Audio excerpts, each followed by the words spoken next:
Welcome back to AATV. I'm your host, Tom Anvil Hibberd, and in today's episode of Live Not Live, I've got an interview with Badabing of Badabing Pictures.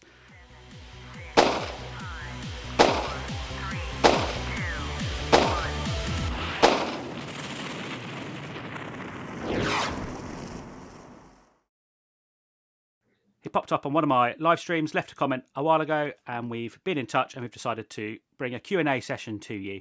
So without further ado, let's introduce you. Badabing, welcome to AATV. Hey, thank you for having me. Absolute great pleasure. How are you doing today?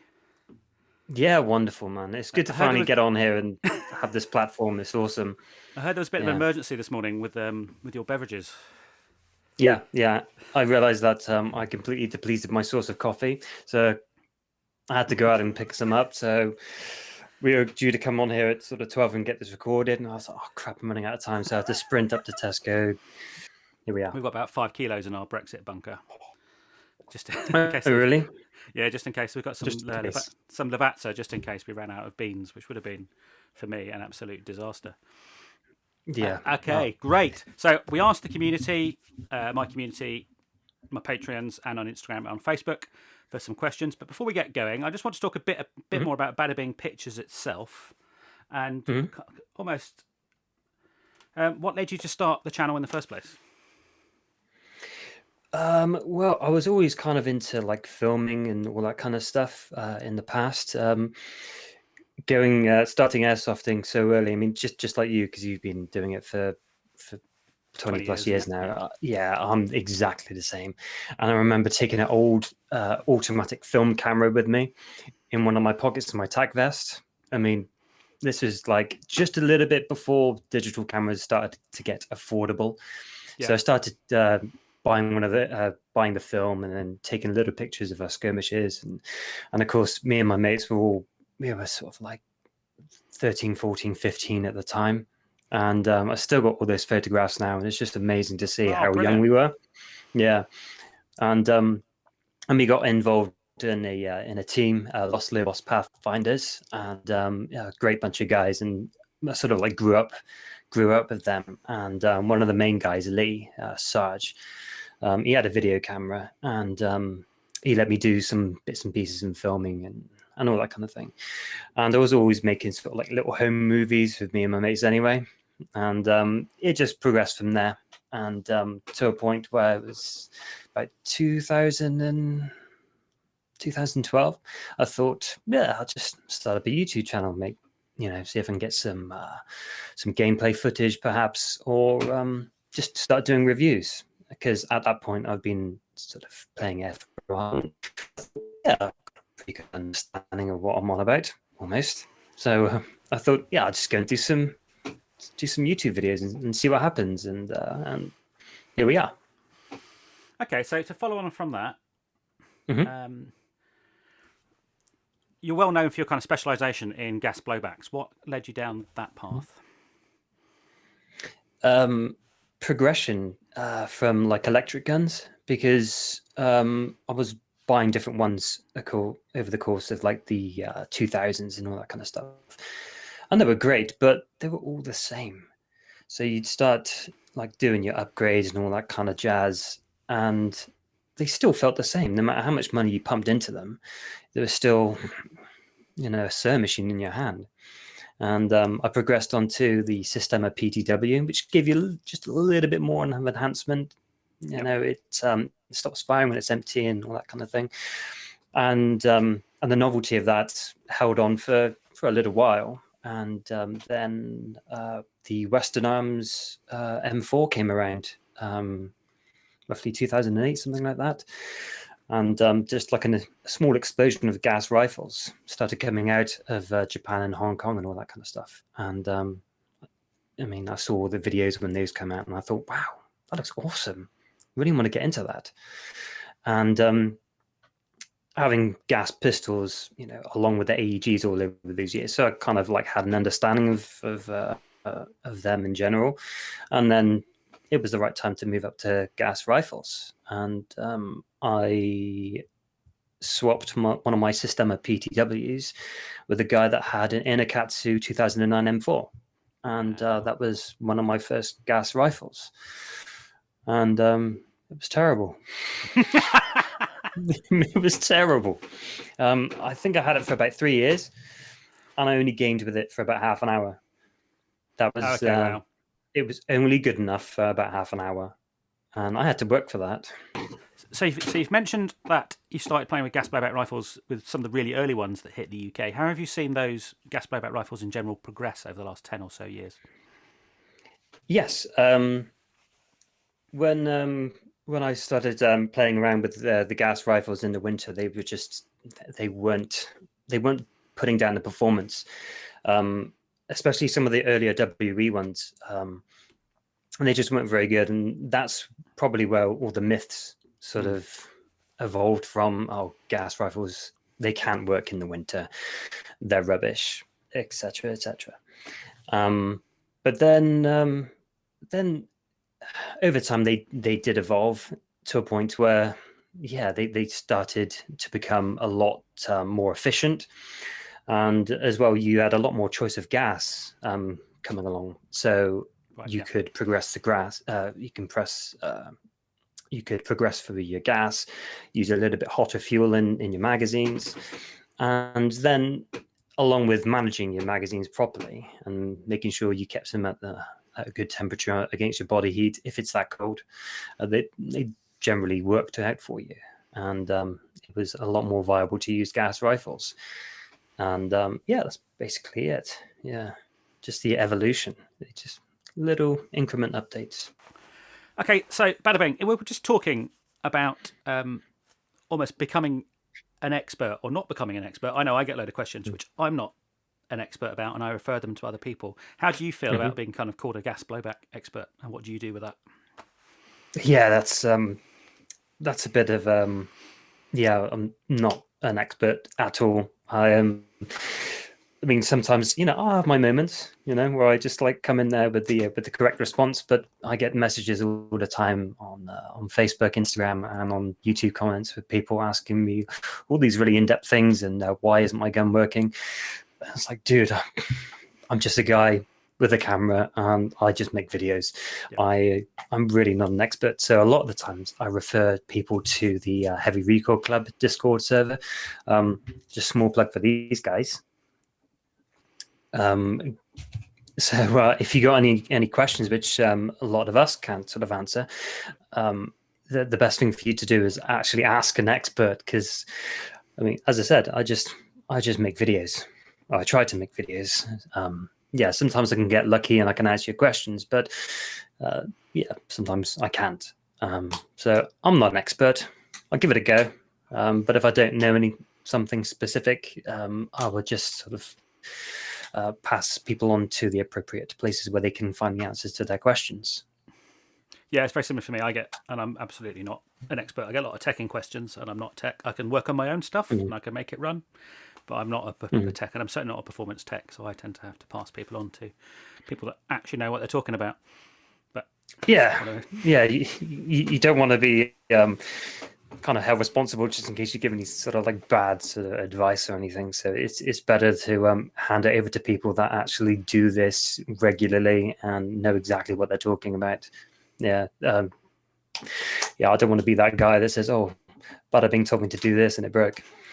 Right. So the first question is from one of my Patreons, Jack, and he asks, "How often do you actually skirmish?" I haven't had a skirmish, honestly, since August of 2019. Okay. That was when I went to HMP Gloucester, and I kind of been taking a back seat to skirmishing over the past few years, mainly just because I'm losing interest in it. I just find it just a bit, here we go again, sort of thing. My mates were still really pumped for it, so that kind of spurred me on a little bit, and I would sort of reluctantly go. But now it's been losing its kind of like appeal for me over the past few years. So yeah, how often do I go? Yeah, not very often at all. Well, we're quite similar. My group's quite similar. We really don't skirmish very much anymore. We do. We don't even really milsim. We do the heavily themed events where there's quite a lot of role play and a bit of acting and that kind of stuff, which actually becomes, and then spending time with my mates becomes more important. than actually firing guns. Mhm. That's kind of the way. Yeah. So I totally understand. Is there? Are you looking Yeah. at? Would you be interested in something like competitive shooting or action air or something along those lines, or is that? No, not really. No, I'm quite because of playing airsoft for a long time. I kind of sort of know what it takes to sort of like look at a product and see what's going on with it. Yeah. So I think I've got a good sort of idea of how to evaluate that thing. So if I'm honest, I'd rather spend the weekend just chilling out in my pajamas, just sat there with a gun and just seeing what it's all about. So this is from NM, another one of my Patreons. Says this is a two-part question. The first part is, if you were to make your perfect Chimera gun, aka Franken gun, but one that came from the factory, which bits would you take from each manufacturer and why? I think I would. Yeah, don't know what to maybe if make I of can that. have a Marui Z system, but with a GHK trigger and compatibility with real parts. Yeah, definitely. As you know, your GHK, the triggers. Have you ever felt the Marui M4 trigger? Yeah, it's just a bit on the kind of not quite there side for me. I want a real positive. Yeah, And I want that real positive snap on it. yeah. I hate it. I hate it. So if I could have a GHK trigger or like I don't know if you felt the VFC AR-15 type triggers. Those are really positive. So they're just slightly better than the GHK ones. Yeah, definitely, I'd have one of those in there because you just got more of a good solid feedback behind them. Yeah. Because when we spoke, because I spent quite a lot of time messaging Badabing when I chose my GHK M4A1, and you probably you've seen the video, which is quite popular, which is my choosing a gas blowback rifle, and I went back and forward for months choosing between the two. And so eventually I had to speak to Badabing, and he very helpfully steered me. He said, "What do you want?" And I want immersion, real part compatibility, and I want trigger feel. And he went, "Well, there you go." Okay, so part two to that question. What ancillaries do you feel are underappreciated with gas blowbacks? A lot of times, you've got to see replacement O-rings as consumables as opposed to just something you buy once and then that's it. I had it recently on my my AK, my GHK AK. I realized that I got a massive tear on one of the O-rings on the nozzle. So definitely, when you're having something like a gas rifle like that, and big chunky O-rings anyway, it's always good to keep sort of like a spare O-rings just in case. I mean, point exactly with this one. I need to go out and get some O-rings, so I might as well go out and just buy a set for the magazines and for the nozzle as well, just so it's all covered. You can get away with it for the longest of times, like I did, because I just didn't bother. But definitely something like that.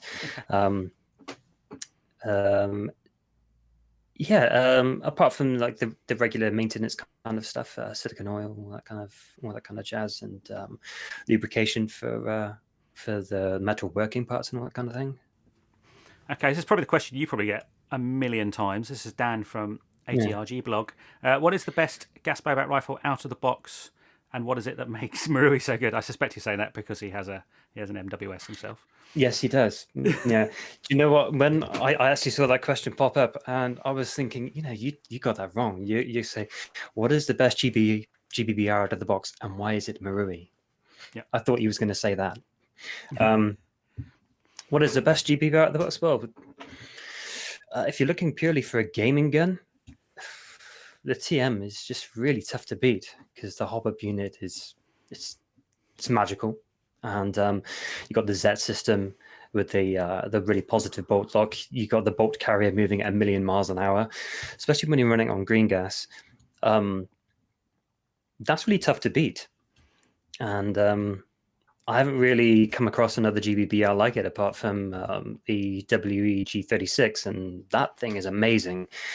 If I had to choose one of those to pick up and use for a game, I think I'd take the G36 because it's just got the recoil impulse is just a little bit different to the M4. It's a bit It more might be exotic. something about there because it's based on an AR-18 operating system, so you got the recoil springs and that. It just might work better than an AR-15 operating system. Yeah. I mean, M4s are M4s, but let's be honest, they're boring, aren't they? They're everywhere. Everyone's got an M4. So it's no, get out of here. I've got 9, so yeah, I'm not the person to Okay. Yeah, no, I just find the M4s quite, boring, really, because primarily because of their popularity. So that's probably another reason why I'd pick up the G36 instead, just to be different.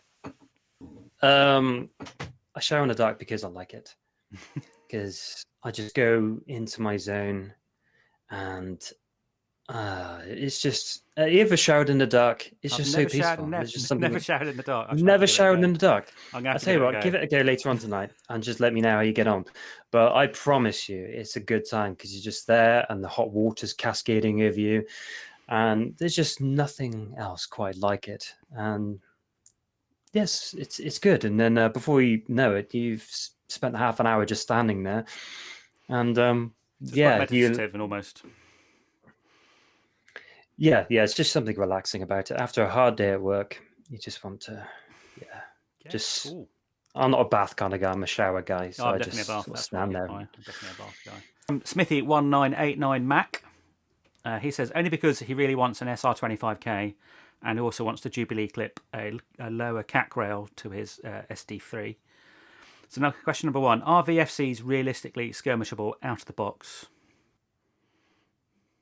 Yes.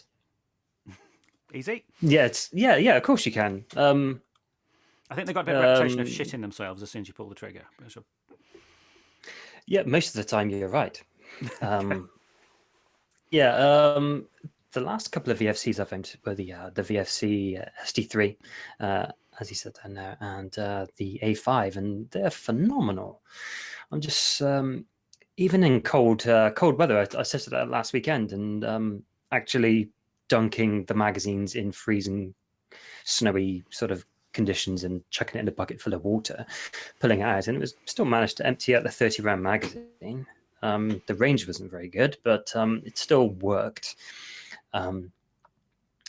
But as long as you're using good ammo and you look after it, I don't see why it wouldn't be skirmishable, as long as the operating system is there and it just functions time after time after time. Then all you're really looking out for is just making sure the BB gets to the target. And if it can do that, then fine. And if you can't quite nail it, then there's a plethora of different upgrades for your hop up and your barrel and all that kind of stuff. So you can get it where you want. But just as long as the main heart of the system can function, then yeah, I don't see why not. Yeah, because he goes on to ask, can they be made skirmishable? So it sounds like, from what you've just said to me, that they operate fine in terms of the internals, but maybe the hop up and stuff isn't optimal. So can you? And you just said there's a wealth of parts out there to make that better if you want to. Yeah, totally. I mean the HK417, which I owned several years ago, that was the worst thing I've ever had in my life. That was the worst airsoft gun ever. I would love to have just set that thing on fire, but I put so much money into that thing. The hop-up chamber is just terrible. It bolt bounce all over the place. And when you're purchasing a gun which wasn't finished from the factory, and you're then just left with a rifle which doesn't work as it should, it's just a money pit then. And at that time there was no one else, there was no one sort of looking to make any solutions for it, so it was in bits all the time, trying to think about how to actually fire one BB at a time. So VFC, I don't know why they just get a kick out of releasing guns which don't work out of the box, and I hate them for that, but damn, do they make some of my favorite models. Yeah, I mean, so in the final part of this thing, he goes on to say he loves their attention to detail and their externals, and it seems their Glocks are good. But from your videos, he can't really figure out if it's worth it or not. So, and it's the same with a lot of their models. Externally, they're beautiful, and then I've never actually owned one, so I don't really have a frame of reference for it, an AEG or a gas blowback. But they seem to be externally beautiful, and then internally hit and miss. Yeah, that's typically the case, and people that actually get out there and use them, look for that feedback, and then you can determine your own decision from there, and whether you want to, screw it, I'll give it a go, and see if it'll work for me. And you never know, it might surprise you. But that's no excuse. It should work out of the box. So VFC, sort your shit out with you.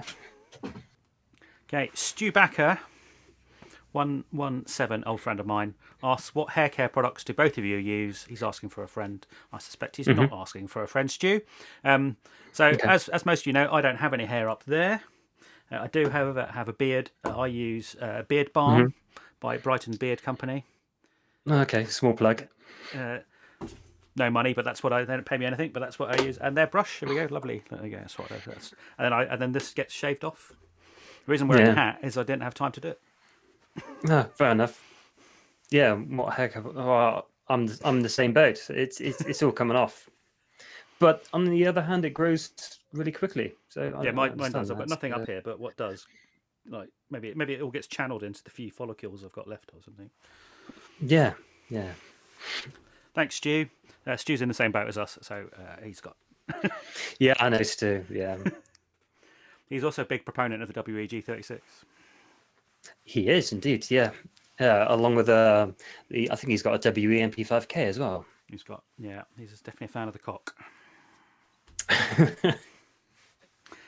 He's also a man that, he's interesting to talk to because he plays a lot and he puts his guns through a lot of abuse.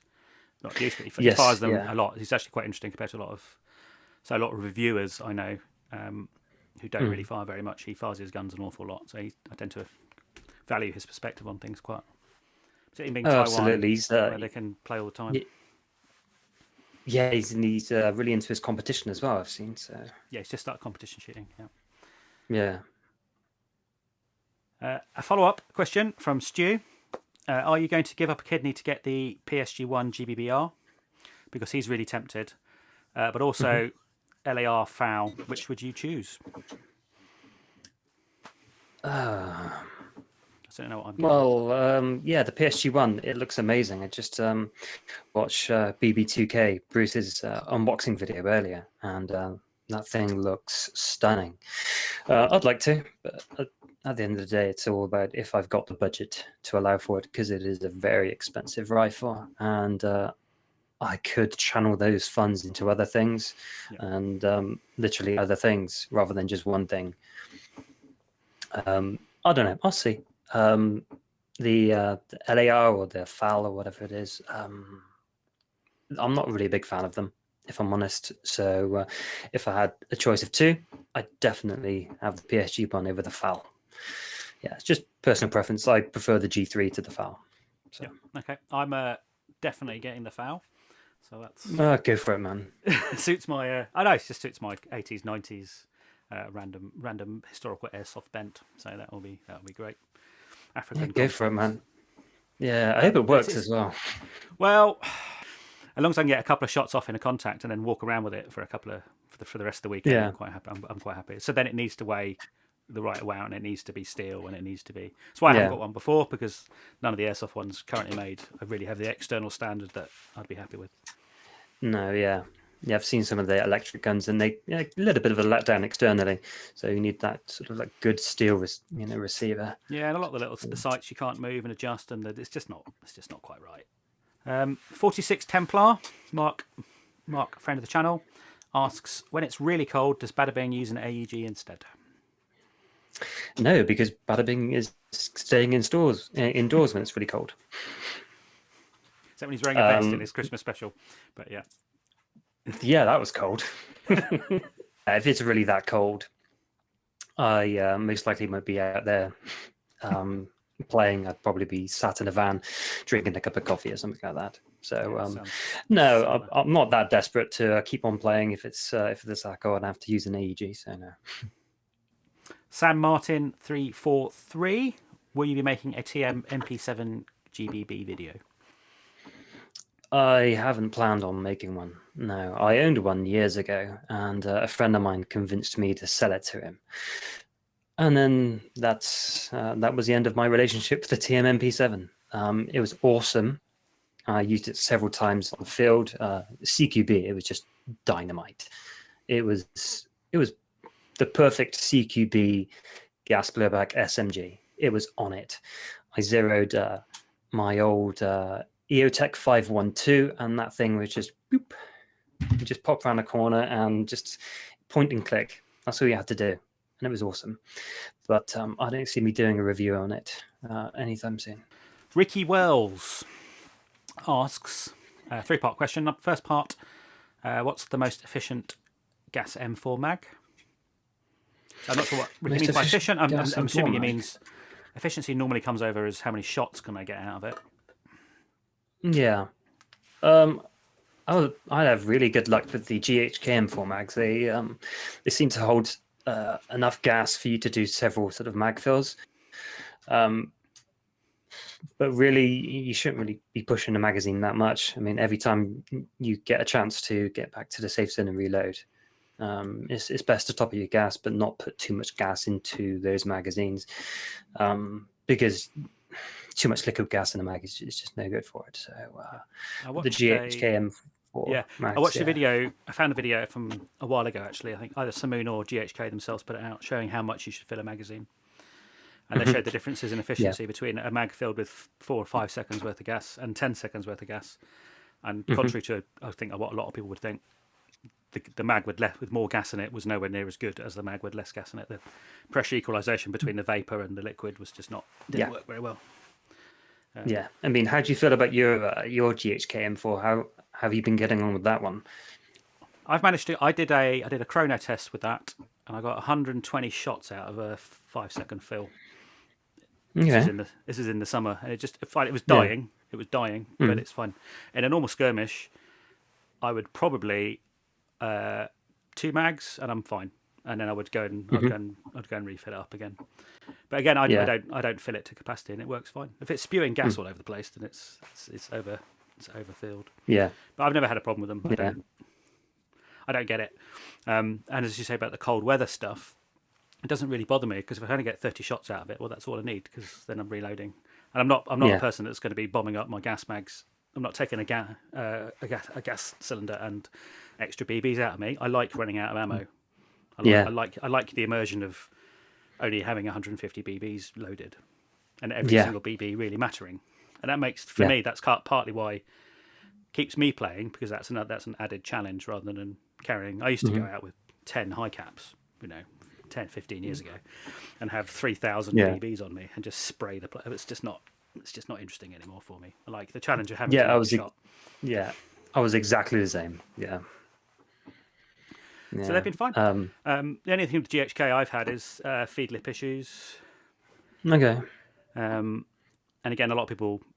I need to do a video on it at some point about how to load a GHK mag. Again, having watched some of the content from Taiwan, most people are doing it wrong. Yeah. Only because of the angle of the speed loader, and most people put too much gas in. So there's definitely a video to be done on that. Oh, definitely. Yeah, go for it. I don't know if you've seen the. There's a chap out there, the Devil Hunter. He's made some CNC feed lips for the GHK M4 mags, and these will probably be really good. I've got a bag of 20, and when I ordered some spare part, when I did my L119A2 build, I needed some bits, so I ordered 20 feed lips at the same time. I was like, well, they're $3 each, and they can't get them over here, as some people have found out with the recent comments. Yeah, so it's you why I can't get any new feed lips. I've got all in the bag. Yeah, thank you. And mine are filed now. I've done the little filed mod on the feed lips. Fair enough. Yeah. There's some interesting theories on that as to why they're undersized and why they're not. But I probably can't. I don't know why they do it. Weird. It was something about originally because it was in WA. Originally, it was because it's all based on the Western Arm systems, isn't it? The GHK. They originally did it based on some slightly smaller KWA or BBs. It's a rumor whether that's true or not. So originally it was built around like a 0.1, like a 5.88 millimeter BB rather than a 5.95 millimeter BB. So it's just that, so that's all you need to take off. You need to take off that like 0.02 B of a mil. Yeah, it's very not much at all. But it just allows them to. And then precisely. I never heard of that rumor. Gilbert asks, and I'm pretty sure you don't know the answer to this because you don't have a direct line to TM headquarters. When will the Tokyo Marui AK GBB finally be released? Yes. I don't know. No one knows.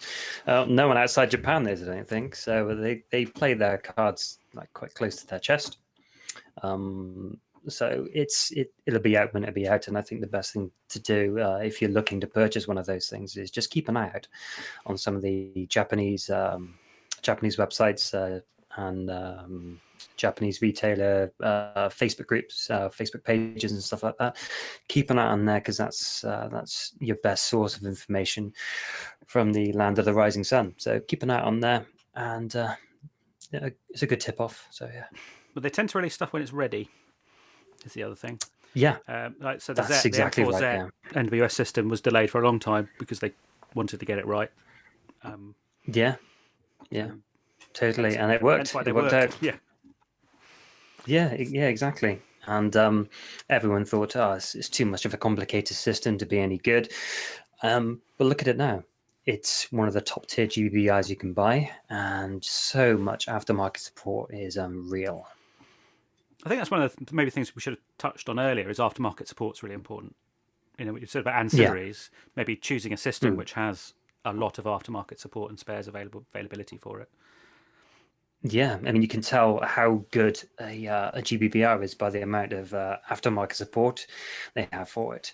But at the same time, you don't really need all that support for that GBBR particularly. Just like mine, it's been fine. Only a couple of nozzle springs, and that's all I've needed to do with it. I think one of the things that's telling about both the GHK and the NWS is the trigger systems on both of them. There's very little aftermarket support for because you don't really need it. Yeah, exactly. Yeah, GMP came out with their new trigger box for the TM MWS series, and apparently that's pretty good. But it's a lot of money just for the sake of a different experience for the trigger. So not for me. I think my thoughts on the AK, the TM one, is I believe it's got a die cast lower, so that's me done. Yeah. If it's not steel, I'm not interested in that at that point. I'm a right snob at that point. Yeah, that's when you want one of these, really. So yeah, I'll be next on my list. I need to get rid of some stuff and pick up a GHK. Oh, I think you do. They're not the perfect GBBR. They've got their share of issues, but I do love mine, and I've used it many times on the field, and it's just such good fun. Yeah. Jason Washington asks, what do you think of the Devil Hunter mod? It's cool. Yeah, I've seen several. I haven't done it personally because I only use Pro Paint, mainly because I've just got a cheap supply of it. I got a massive tank, which I use it across all my gas guns, so I have no real need to go for the Devil Hunter mod. But I've seen so many people that are using it, and they've had such amazing experiences with the benefit of it being excellent in the colder weather and the increased amount of performance and cyclic speed that you get out of it. And really good feedback on them. It's just a little bit of a pain in the ass to set up at the beginning, but once you've done that, it's from what I gather, it's amazing. So yeah, I've not tried it either. Maybe I should try one of my mags and see what it's like. Really, I'm not really that fussed. I've got access to pretty much as much gas as I want, so it doesn't really, the economics of it don't really affect me. Okay, Jess Crayons asks number one, tea. No, excellent. No, I am not a 78-year-old lady called Agnes. I feel the same way. No. It's a weak, insipid liquid. Yeah. I get it. It's all British and everything, but it's not my thing at all. No, I think the only time I've ever enjoyed tea was when I used to play rugby, and it was playing in a blizzard, and there was a big tea urn, and you came in at half time and had a cup of tea, stewed. But I don't think you really would have cared what it was at that point. It was just hot and sugary, and that was all that really mattered. Okay, question 2 from Jess. GHK AK review when? This year. Hey, that's I can't say any more than that because of how long my production takes. I don't like to rush things. I like to take my time with things, as a lot of you probably would have seen by now. But I'm endeavoring to get it done this year. I've filmed bits and pieces over the last couple of years, in like preparation, but I haven't got round to actually constructing the review yet. I've done a little bit of writing for it. I want to get it done this year, absolutely. I think a lot of your stuff, yeah. compared to a lot of reviewers, is much longer term, and I think a lot of people value that as well. Yeah. I mean, this one I've had since 2013, so I've got about amount of years that I can put into the video, and it's probably a more well-rounded review because you can see its history from day one to now. Yeah, and you've got an idea of what you've what parts you've changed and what you haven't, where the issues are and where they're not, and rather than going here's a metal thing, isn't it pretty? Yeah. Okay, now part 3. Jess asks, why has Blowbacks? I think we've already covered that. Thanks, Jess, for your erudite words. And what's your best Christmas movie, and why is it Lord of the Rings? Never seen Lord of the Rings. And on that bomb. Sorry. Best Christmas movie is Die Hard, Jess. Don't be silly. That's the way it works. Yeah, come on, Jess. Actually, Rambo's a Christmas movie as well. There are Christmas trees in the town. Yeah, I forgot that. It does. It does. First Blood. I love that movie. First Blood's a really good movie. Really, really good movie. Movie. It really is. And then the series goes downhill rapidly, but First Blood's brilliant. Oh yeah, it's great it's phenomenal. It's got a lot to say about veterans and the treatment of veterans and everything else as well. Yeah, I've got one of those M65 field jackets that after I watched that movie when I was working in an Army Navy store. And as soon as I watched that movie, I had to have one, and I bought one of those. And several years later, I bought myself the Hot Toys Rambo action figure with the M65 jacket, because that movie's awesome. Kenny Westy asks, we talked about it, but we'll do it quickly. What's the most reliable platform / company? A lot of them are reliable, and a lot of them haven't been so reliable. But the ones which have sort of, a lot and easier kind of easier ride with them, mainly just the TMM4 and the WEG36. I mean, just making the review of that piece of kit, the only failure I had was during the reviewing period where I broke the valve striker.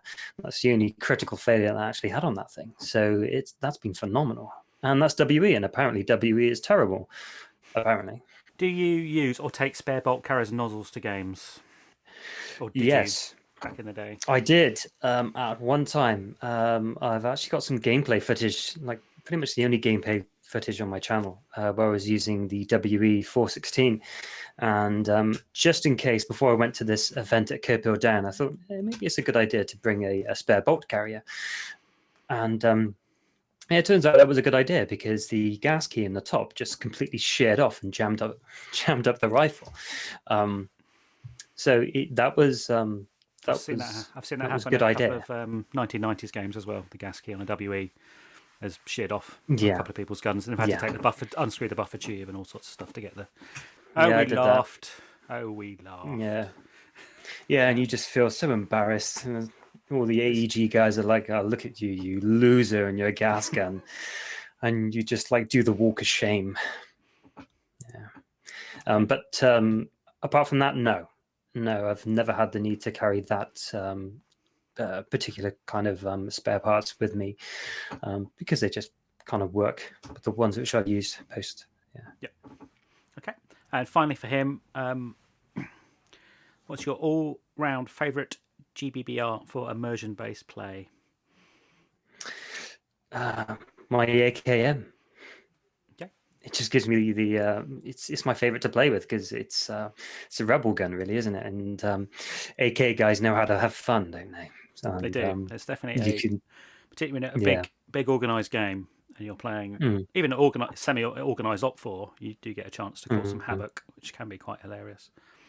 Yeah, that was my preferred sort of team to go on when I was doing Milsim games, because you get a little bit more freedom, and there's no one shouting at you, and you can just cripple and disable all the tactical dudes, and have a good old time when you're doing it. So yeah, definitely the AK goes hand in hand with that. Sounds like I need to get one. Yeah. Okay. Jeff Lyle says he loves both of our channels. Keep up the good work. Thanks, Jeff. Much appreciated. He's looking to move to a GBBR for the extra realism. He really likes the look of the AUG from GHK. Do you have any experience with it, and whether they're reliable enough to skirmish with? I have never had any experience with the GHK org, unfortunately. Something I really wanted to review, but I just never got around to it. I did have like a mini fantasy of reviewing one for this Christmas, like I did with the MP5. You used to have a big blonde wig, didn't you? Exactly. That was my idea. Who knows? Maybe I might get around to doing that this year, this Christmas. Who knows? I'd like to. With my schedule, I'll see how we get on. But unfortunately, I don't have any experience with the org. So I hear they're a little bit on the tetchy side, but that's just through reading some stuff. I've got no personal experience either. Graham Hoffman. We all know Graham. Thank you, Graham. Hey. What's your favourite coffee shop? The Badabing Coffee Company. Yeah, just making my own coffee at home. That's been my coffee shop for the past year. A really nice espresso machine, and it makes better coffee than anything other than a really good independent. Is that the same one that you used on the video? That might be the old GHK? one. Was that the old? That might have been the old barista one. I've got I think that died. And we've got a Sage Barista Pro now, which is phenomenal. Ooh, it's really good. It's really good. Is that the one with the little screen on the front? Yeah, and it's got the really good grinder, ceramic grinder. So it's not a bean to cup, but you grind and then you so you get to do all the whole tamping and all. Then yeah. It's really good. I think the one we used in the other one was the DeLonghi, which was all right. The Sage is phenomenal. Like the coffee is, if you get the right beans in it, it's absolutely phenomenal. You're like, bloody hell. When you go anywhere else, other than there's a really good place in Beeston where I live called Green Hood, run by a coffee nutter, complete coffee nutter, and his coffee is phenomenal. But other than that, generally I make better coffee at home. Yeah. No, that's those Sage machines look really good. I really should invest in one. But all this sort of like buying airsoft stuff gets in the way. So all my spare funds go on that. That DeLonghi died. I was like, yes! get the coffee machine I've been waiting for 5 years. Graham goes on to say, can you please stop giving positive feedback to G36s? I guess he's a bit of a hater. I don't negotiate with terrorists. Daniel Rose and many other people have asked, have you finished that giant Toblerone yet? No. Barely halfway through. I'm not sick of Toblerone yet, but yeah, I'm slowly working my way through it. Yeah, almost halfway through. I think I'm actually halfway through. I don't know. But anyway, I got plenty of that left, plus some smaller bars. The problem I find with the massive bar that I have, because you can bite off chunks because you will destroy your teeth and your jaw. So I've been cutting off sort of slabs of it, but then it creates a lot of like small particles of Toblerone dust and all that kind of thing. So I've actually scooped a lot of that up. Yeah, trying to save every last crumb I can. Okay, everyone. So a massive thank you to Badabing for coming on and talking to us all. If you want to help support the channel, please consider becoming a Patreon. There's a link down in the scheme. That will help us keep as independent as possible. If you want to make a one-off financial contribution, why not buy one of my T-shirts? And again, the link is down in the description. Most importantly, stay safe, and we'll see you soon.